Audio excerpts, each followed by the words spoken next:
नमश्शकल कल्याण दायिने चक्रपाणे विषयान्नवमग्नानां समुद्धरण Hathaway नमः शाण्डिल्य गुरवे शनकाय नमो नमः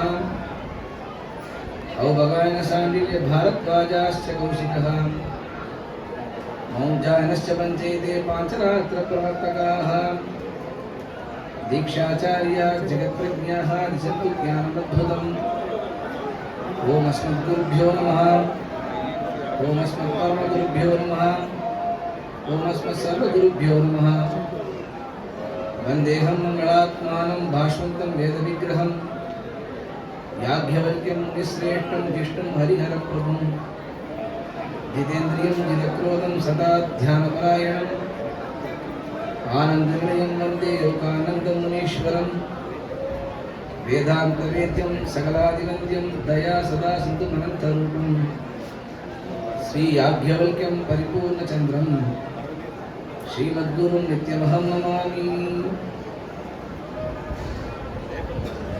இன்று அடியனுக்கு கொடுக்கப்பட்ட தலைப்பு ஸ்ரீமத் ராமாயணத்தில் அர்த்தபஞ்சகம் என்ற தலைப்பு. என்னுடைய பிதாமகரான எஸ்கே ரங்கராஜபட்ட சுவாமியுடைய திருவடியை தொடங்கி இந்த உரையை நான் இப்பொழுது ஆரம்பிக்க தயாராக இருக்கிறேன்.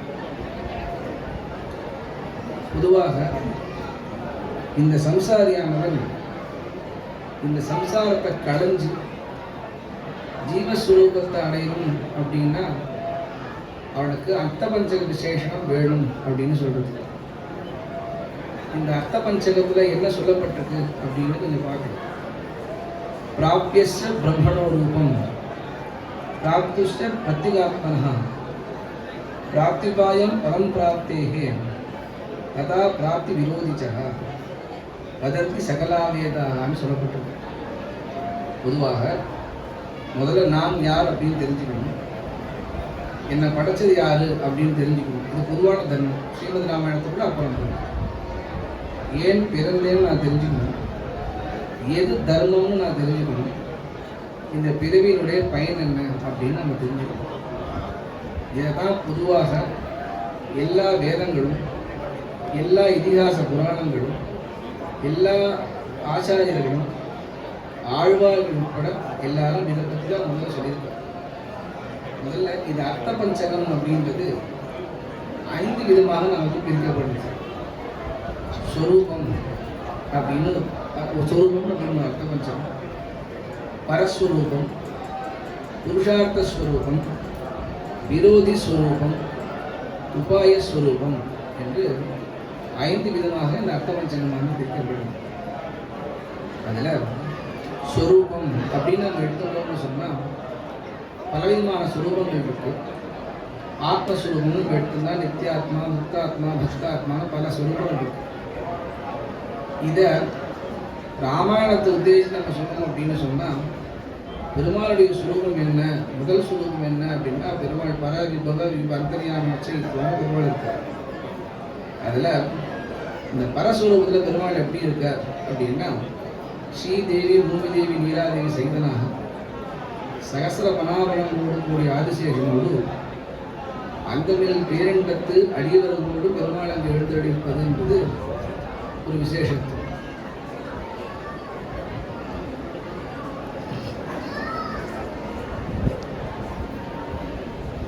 இப்படி பெருமாள் எழுந்தடியிருக்கார்.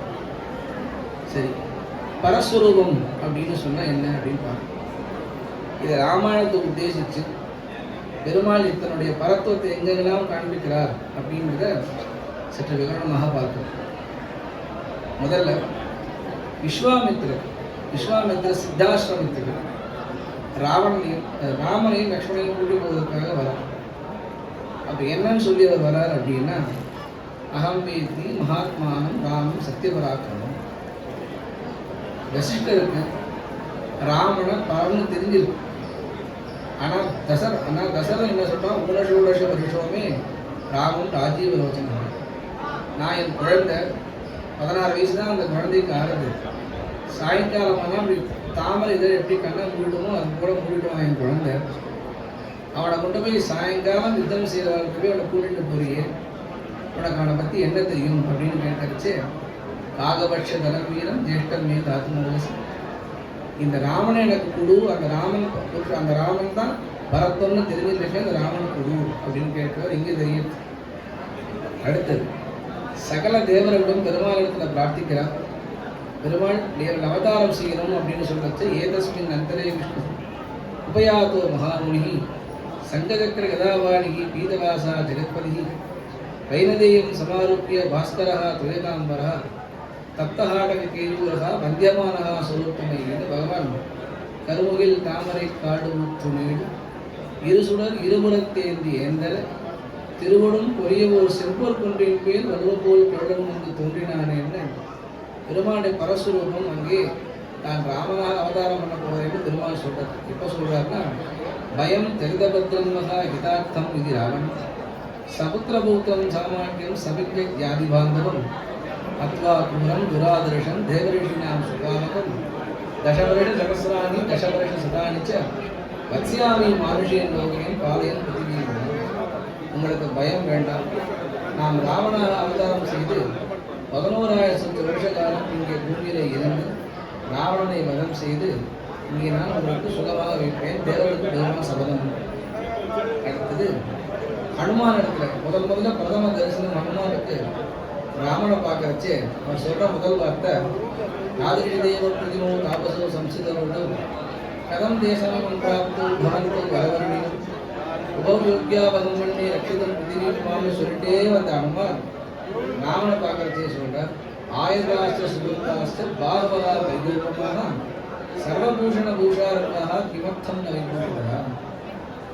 ஆயதாஸ்திர சுகுப்தாஸ்திர பாகவகா அப்படின்னு அபார கோதண்ட பாணியா இருக்கக்கூடிய ராமனுக்கு நமக்கு தெரிந்த வழியில் ஒரு கை, 2 கைகள், 2 திருக்கைகள் தான் நம்ம சொல்லுவோம். ஆனா ஹனுமார் ராமனை பார்க்கறச்சு எப்படி சொல்றார், ஆயதாஸ்திர சுகுப்தாஸ்திர பாகவகா பரிகோபமாக, உனக்கு 4 கைகள் காட்சி தரக்கூடிய பெருமாளாக தெரியுதுகளே. அப்பப்போ பெருமாள் தன்னுடைய பரத்தத்தை காண்பிக்கிறான்னு சொல்றோம் இல்லையா, பெருமாளை பரஸ்வரூபம் இங்கே ராமாயணத்தை அந்த இடத்துல தெரியுது. அடுத்தது மண்டோதரிக்கு தெரியுது.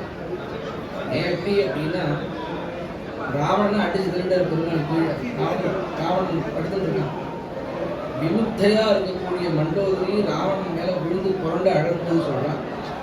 உன்னை வதம் செய்யணுமே ஆனால் அவர்கள் மனிதனாக இருக்க முடியாது, உன்னை வதம் செய்த அந்த தெய்வம் யார் அப்படின்னு கேட்கறச்சு ராமாயணத்தில் இல்லாத ஒரு சுகம் மண்டோதரி சொல்றான், ராமன் இல்லாத சுகம் மண்டோதரி சொல்றான். அதாவது மண்டோதரிக்கு பெருமாள் 4 பேரும் காட்சி தர, நமச பரமோதாதா சங்கசக்கர கதாதரா. மண்டோதரிக்கு 4 கைகளோடு செய்யணும். அடுத்து ராவணனே சொல்றான், முதல் நாள் யுத்தம் முடிச்சு அவனை தேர் தட்டனை அடிச்சு இறக்கிட்ட ராமன் ராத்தி சொல்றான், பிரம்மதண்ட பிரகாசானாம் விஜுஜுலிச வர்ஜனா ஸ்மரன் ராகவபானானாம் வித்தியதே ராட்சசேஸ்வரா தம்மன்யே ராகவம் வீரம் நாராயண பிரணாமயம். ராத்திரி முழுக்க அவனுக்கு எப்படி பானம் பறந்தது, பானத்தினுடைய சப்தம் என்ன, அந்த பானம் எப்படிலாம் ஒளி வீசிட்டு ராத்திரி பூரா அவனுக்கு ஸ்மரணே, அந்த ஸ்மரன் ராகவபானானாம் ராவணனுடைய பானமே அவனுக்கு அத்தனையும் காட்டித்தான். வித்தியதே ராட்சசேஸ்வரா தம்மன்யே ராகவம் வீரம் நாராயண பிரணாமயம். ராவணனுக்கு பெருமாள் தன் பரத்தோட காண்பிக்கும் வண்ணமாக ராத்திரி முழுக்க பயம் ஏற்படுத்தியிருக்கிறார். அடுத்தது ஜட்டாயுடைய மோட்சம். யாருக்கும் கிடைக்காத ஒரு பாக்கியம் ஜட்டாயு கிடைச்சது. தான் முன்னின்று உனக்கு மோட்சம் திறன்னு பெருமாள் சொல்றான். அந்த இடத்துல பெருமாளுடைய பரத்தம் தெரிகிறது. பெருமாள் பரஸ்வரூபம் என்று காண்பிக்கிறான். அர்த்தம் தேவதை 2வது. 3வது புருஷார்த்த ஸ்வரூபம். நாயாரை முன்னிட்டு பெருமாளை அடைவது புருஷார்த்த ஸ்வரூபம் அப்படின்றது. இது யாருக்கு பிரதானமாக அமைந்தது அப்படின்னு கேட்டால் 2 பேருக்கு சொல்லலாம். ஒன்று அவனது லக்ஷ்மணனுக்கு அமையாது. பவாம்ஸ்து சகவைதேசியா கிரி சானுஷரம்யதே அகம் சர்வம் கரிஷ்யாமி ஜாக்கிர சுபதே தேயம். ராவணன் பெருமாள் காட்டுக்கு எழுந்துள்ளார். அப்போது பெருமாள் வராதேன்னு லக்ஷ்மணனை பார்த்து சொல்லும்போது பெருமாள் சொன்ன சேஷம். அதாவது லக்ஷ்மணனுக்கு என்ன அப்படின்னா, எப்போதும் பெருமாளை கைங்கரியம் பண்ணணும்னு தான் ஆசை. பரதனாவது சொன்னோடனே போயிட்டான். ஆனால் லக்ஷ்மணனுக்கு பெருமாளுக்கு எப்போதும் கைங்கரியம் தான் முக்கியம். அதனால தான் லக்ஷ்மணனை பற்றி சொல்ல பால்யாக்கல்வி ஸ்வஸ்திகா லக்ஷ்மணோ லக்ஷ்மிவர்தனா அப்படின்னா, அந்த லக்ஷ்மி என்ன பரதனுக்கு லக்ஷ்மணனுக்கு அப்படின்னா கைங்கரியம் தான் லக்ஷ்மணனுக்கு ஒரே ஒரே ஐஸ்வர்யம். அதனால தான் சொல்கிறேன், ஜாகிரத், நீ இங்கே போனாலும் மனஸ்தோவா நகரஸ்தோவா தன்னூராஜா கணேஸ்வரன் இல்லாமல் சொன்னான். அதுபோல் லக்ஷ்மணனும் சொல்கிறான், நீ காட்டில் இருந்தாலும் சரி, நீ நாட்டில் இருந்தாலும் சரி, நீ மலையில் இருந்தாலும் சரி, நீ எங்கே இருந்தாலும் உனக்கு எப்போதும் தொழில் கொண்டு தாயாரோடு உனக்கு நான் செய்வாங்க. அதனால தான் எல்லா குரங்குகளும் எல்லா நகைகளையும் கொடுத்து காண்பிச்சது. ஆனால் தாயாரோட திருவடி, அந்த தாயாரோட திருவடி மெட்டியை பார்த்து தான் கண்டுபிடிச்சா லக்ஷ்மணன் இது தாயாரோடது அப்படின்னா, எப்போதும் தாயார் திருவடியை பற்றி கொண்டு எப்போதும் லக்ஷ்மணன் இருக்கான் அப்படின்னா எது உபாயம், எது அவளுக்கு லக்ஷ்மணனுக்கு வழி அப்படின்னு கேட்டான். தாயாரை பற்றி கொண்டு பெருமாளை சேவிக்கிறது தான் அப்படின்றது லக்ஷ்மணன் அன்னைக்கே நம்ம காட்டி கொடுத்தான். ச பிராதா காடோ நிபேத ரகுநந்தனகா சீதானுபா கதிவேஷ ரகவேஷம். அதாவது காட்டுக்கு கிளம்புறாங்க 2 பேரும். காட்டுக்கு வரமாட்டேன்னு சொன்ன லக்ஷ்மணனை பெருமாளுடைய காலை கெட்டியாக பிடிச்சிருக்கான். ஆனால் இங்கே ஸ்லோகம் பாருங்க, சீதானுபா அகிலேஷ ராகவம்ச மகாபுரதம். ராவணன் நல்லா பெருமாளுடைய காலை கட்டி பிடிச்சுட்டான். ஆனால் அவன் யாரை பற்றி சொல்கிறாங்க, சீதா உபாச அகிலேஷ ராகவம்ச மகாபுரதம். சீதையின் இடத்துல சொல்லி தான் சீதையில சொல்லியாச்சு, எதுக்கும் ராவணத்தோட சொல்லிடுவோம் நம்ம அப்படின்னு சொல்கிறாங்க. இந்த விழாத்தை சொல்லுறதை காண்பிக்கிறதுக்காக தாயாரை முன்னிட்டு பெருமாளை சேவிக்கிறதுன்றது. அடுத்தது விரோதி ஸ்வரூபம். ராமரை விரோதி ஸ்வரூபத்தில் முதல் அபச்சாரம் படக்கூடாது எது அப்படின்னா பாகவத அபச்சாரம் தான் முதல்ல படக்கூடாது. ராமர் பாகவத அபச்சாரம் பட்டாரா அப்படின்னா ராமரும் பட்டார், பரதனும் பட்டார். ராமர் எங்கே பட்டார் அப்படின்னா திருச்சடர் அப்படின்ற இடத்துல ராமர் அபச்சாரம் பட்டார். அவருடைய ஸ்வரூபத்தை பார்த்து கேட்குறார். அவருக்கு ஒரு கம்பை கொடுக்குறார். இந்த கம்பெனி எவ்வளோ தூரம் தூக்கி எறியோ அந்த அளவுக்கு நான் போக்கில் தரேன் அப்படிங்கிறது. திருச்சடர் என்ன பண்ணார், நல்லா கச்சத்தை உருவி கட்டி தூக்கி விட்டு எறிஞ்ச அது சரையு நதிக்கு அக்கறைக்கு போய் அது போய் விழுது. அப்போது பிரம்ம வித்தியாக இருக்கக்கூடிய திருச்சடர் இடத்துல பெருமாள் அபச்சாரப்பட்டதுனால கடைசி வரையிலும் இந்த குரங்கு பெருமாளை சந்தேகிச்சது. சுக்ரீவ சங்கீதசாபி நித்தியம் வீரியன ஆகவே. கடைசி வரைக்கும் இந்த சுக்ரீவன் பெருமாளை சந்தேகப்பட்டுட்டே தான் இருந்தான். அதனால தான் அவனுக்கு நிர்ணயம் பண்ணுறதுக்காக பெருமாள் சொன்னார், அங்குள்ளி அக்கிரீனத்தான் கன்யான்னு இச்சன்னு அரிகணேஸ்வரர். நான் என்னுடைய நகத்தினுடைய நுனி விரலால் ராவணன் அழிச்சுடுவேன், ஆனால் நீ இவனை சந்தேகப்படுறது தப்பாக இருக்குன்னு பெருமாள் சொல்கிறார். அவனிடத்தான் சுக்ரீவன் இடத்துல. அடுத்து பரதனும் பெருமாள் இடத்துல பரதனும் பாவதோச்சாரம் பண்ணுறான். யார் இடத்துலன்னா வசிஷ்டத்தை அபச்சாரம் பண்ணுறான். சபா மத்திய விவேகசிய. அதாவது நீ ஏதாவது புரோகிதனானு கேட்டான். நீ போய் இப்போ பட்டம் எடுத்துக்கணும்னு சொல்கிறையே, நமேசாந்திர் பவிஷ்யசி நமேசாந்திர் பவிஷ்யசி நமேசாந்திர் பவிஷ்யசி. எப்போது நான் ராமனை காணப்போகிறேன், எப்போது ராமனை காணப்போகிறேன், எப்போது ராமனை காணப்போகிறேன்னு நீங்கள் ஆகிரகத்தோடு நான் இருந்துருக்கேன். என்னை போய் நீ பட்டம் எடுத்துக்கணும்னு சொல்கிறேன், நீ தான் புரோகிதனா அப்படின்னு. நான் போகிறேன், அண்ணா வரலைன்னா நான் இருக்கேன் அப்படின்னு. அதாவது சரணாகதிக்கு முக்கியம் என்ன அப்படின்னு கேட்டால், இப்போ நம்ம பெருமாளை போய் சரணாகதி பண்ணுறோம்னு சொன்னால் பெருமாள் இட்ட அப்படின்னு நம்ம இருக்கணும். பெருமாள் வருவார்னு நம்பிக்கை நம்ம முதல்ல இருக்கணும். அதான் முதல்ல சரணாகதியோட உபாய். அதில் பரதன் நல்லா தப்பிட்டான். ஏன் அப்படின்னா, நான் போகிறேன், அண்ணா வரலேன்னா நான் வரேன் அப்படிங்க. இப்போ போகிறச்சேவே அண்ணா வருவான்னு நம்பிக்கையோடு அவன் போயிருக்கணும். அதனால் அவன் சரணாகதி அப்போ பலிக்காமல் 14 வருஷம் கழிச்சு அப்புறம் தான் பலிச்சது பரதனுக்கு. ஏன் அப்படின்னா, இங்கே வசிஷ்டப்பட்ட இந்த பாவத பிரச்சாரத்தினால இப்படிப்பட்டான் அப்படின்றது. இது ஒரு இது விரோதி ஸ்வரூபம். அடுத்து உபாய ஸ்வரூபம். என்ன வழி பெருமாள் அடைய? சரணாகதியும் தான் வழி. ஏன்னா சரணாகதியும் தான் வழி அப்படின்னா, யார் சரணாகதி பண்ணினா ராமாயணத்தில் அப்படின்னா விபீஷண சரணாகதி தான் பெருசாக பேட்டப்பட்டது. ஏன்னா அவன் எங்கேருந்து வந்தான் அப்படின்னா ராவணத்துலேருந்து வந்தான் அப்படின்னு நம்ம சொல்லுவோம். அப்படி இல்லை, சீதை இருக்கிற இடத்துலேருந்து தான் வந்தான். பெருமாளுக்கு அதுதான் விஷயம். சீதை இருந்த இடத்துல சீதையை அனுகிரகம் பண்ணி அனுப்பிச்சா, நீ இப்போ ஜெயம் பெருமாள் ஏற்றுப்பார் அப்படின்ட்டார். ஏன்னா ராவணத்தே சீதை சொன்னது என்னன்னா, ஏன்னா மைத்ரி பகவதே இது ஜீவிதம் வச்ச சீதை, நீ போ பெருமாளோட மித்திரபாவேன சம்பிராப்தம் நத்தியதேயம் ததஞ்சன தோஷோ எதிரி தசியாது. ராமன் யாரிடத்திலும் தோஷமே பார்க்காதவன். அப்படின்னா சத்குணமுடைய விபீஷணத்துக்கு ராமன் தோஷம் பார்ப்பாரா என்ன? அவன் நிற்கிறச்சேவே ரோச்சனாபியாம் பிபன் இவன் அப்படின்ட்டு முதல்ல அவன் நிற்கிறச்சேவே பெருமாள் அவனை விழுங்கிட்டாரா ராமன் விபீஷணன். இருந்தாலும் இந்த குரங்களை வச்சுட்டு விளையாடினது. இப்போ நீ போய் சுட்டு எல்லாரும் விளையாடினது. அப்பயும் ஹனுமான் தான் போய் கூட்டிட்டு வந்தார் அவர். அதாவது சிவசஞ்சலி மாதாய கௌசல்யானந்த பக்தனான் மேலேருந்து கை கூப்பிடான் பெருமாள். அப்பேற்பட்ட ஒரு உபாயத்தினால, சரணாகத்தின் உபாயத்தினால அவனுக்கு கிடைச்ச ஒரு பெரிய வெகுமானம் என்ன அப்படின்னா, நான் பெருமாள் ஆராதிக்கிற பெருமாளையே அவனுக்கு கொடுத்தான். தான் இக்ஷ்வாகு வம்ச பிரபகார். இக்ஷ்வாகு வம்சத்தில் யார் பிரதானமான ஆராதன மூர்த்தி? யார்? பெரிய பெருமாள் ஆகிய ரங்கநாதன் தான் அவளுக்கு பிரதானமான மூர்த்தி. அப்பேற்பட்ட சரணாகதி பண்ணினதுனால அவனுடைய பெரிய பெருமாளையே அவனுக்கு கொடுத்தார். அதாவது யாரும் தன்னுடைய ஆராதன பெருமாளை சீக்கிரம் யாருக்கும் கொடுத்துட மாட்டான். அது பெரிய பெருமாளுடைய அழல பயணிகள் கொடுத்துட முடியும்னா சதுர்புஜம் உதாரணம் சக்கராத்தியாயுதாரணம் காலமேக பிரதீகாசம் பத்மபத்ராய தேட்சணம் பீதாம்பரம் சௌமியம் பிரசன்னேந்திர நிபானம் அப்பேற்பட்ட நீண்டவ பெரியவாயக்கங்கள் என்னை பேதமை செய்தன வேண்டர் ஆழ்வம்.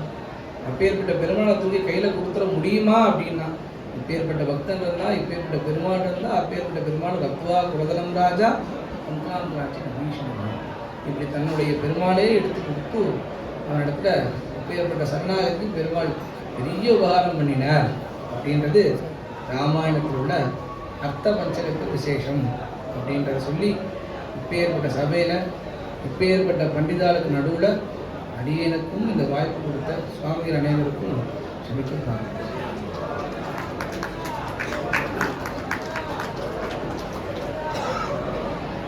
ரொம்ப ஆச்சரியமான உபன்யாசம். நாம் பெற்ற பாக்கியம் என்னன்னா, இப்போ நடக்கின்ற இந்த உபன்யாசம் முழுக்க முழுக்க ஸ்ரீமத் ராமாயணத்தை ஒட்டி. இக்ஷ்வாகுணாம் குலதனம் அப்படின்னு சொன்னா ஸ்ரீரங்கநாதன். அந்த ரங்கநாதருக்கு கைங்கரியம் பண்ற ஸ்ரீமான் முராரி பட்டர் சுவாமி நேர இங்க எழுந்தருளி இந்த விசேஷமா திருவர நம்பிகளுக்கு ரங்கநாதருடைய பிரசாதத்தை அனுகிரகித்து அந்த சுவாமி ரொம்ப, அதாவது யார் அர்ச்சகாலா இருக்காளோ அவளுக்கு உபன்யாசத்துல ஈடுபாடு ரொம்ப குறைவா இருக்கும். அவளுக்கு கைங்கரியம் பிரதானமாக இருக்கும். அந்த அதாவது எப்பொழுதுமே அந்த கைங்கரியத்தில் தான் இருப்பா, ஓச்சல் ஒழிவு இருக்காது. ஆனால் இந்த சுவாமி வாசுதேவாச்சார சுவாமி தான் இன்ட்ரடியூஸ் பண்ணேன். முராரி பட்டர் சுவாமிக்கு ஒரு அவகாசம் கொடுக்கணுன்னு. முகுந்தாச்சார சுவாமி சொன்னார், எல்லாம் மாற்றி டீம் மாற்றலாமே, அதாவது எல்லாம் யங்ஸ்டரை போடுங்கோ, பழைய மனுஷாலாம் கொஞ்சம் கொஞ்சமாக, அதான் 5 வருஷமாக யார் சொல்லிட்டு இருக்காளோ அவள்லாம் கொஞ்சம் கொஞ்சமாக எடுத்துடுங்கோ, யார் புதுசாக இருக்காளோ அவளை இன்ட்ரடியூஸ் பண்ணுங்கோ அப்படின்னு. முகுந்தாச்சாரம் என்னை கூட தூக்கிட்டேன், நீ கூட உபன்யாசம் பண்ண வேண்டான்ட்ட. அதனால் பண்ணது போகிறோம், அதனால் அதை உங்கள் பையன் இருக்கான், பையனை போட்டுடும் அப்படின்ட்டேன். சரி, அந்த மாதிரி அவர் எல்லாத்தையும் இது பண்ணேன். இந்த முராரி பட்டர் சுவாமி நல்லா வாசித்தவர், ஆகம வித்வானாக இருக்கார். அவர் விசேஷமாக